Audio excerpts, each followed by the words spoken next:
רק יוצא מהשירותים, ואת מי אני פוגש? ורד סגל, בכבוד הארבע העצמה. מה אתה אומר על הנכדה שלי?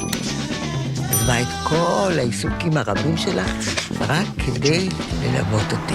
אל תדברי עברית. עם מי? אני נוסעת כדי להחזיר את כל הרכוש שלי. אני לא מתכוונת להסתלק מן העולם ולתת להם מתנה. היה לך נחמד? פגשתי בחור נחמד, מדריך טיולים לוורשה היהודית. מניין לך שסבא שלו לא שחט את המשפחה שלך. הוא אמר לי שלא. רוצה שנעשה היום משהו נחמד ביחד? את צריכה לטפל בנכס, אחרי הכל בשביל זה הגענו. Co sprowadza panią do Warszawy? Przyjechałam do odwiedziny pierwszy raz od czasu wojny.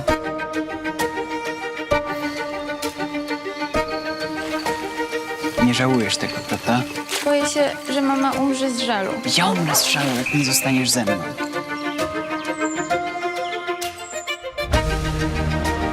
Ludzie znali naszą historię. Nie mogłam tak ryzykować. Gdyby rodzina się dowiedziała, תקדימי את הטיסה.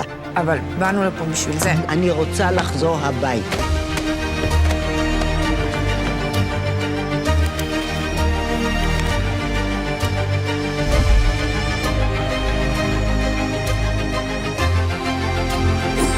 Nie wyjeżdżaj jutro. Nie praktycznie.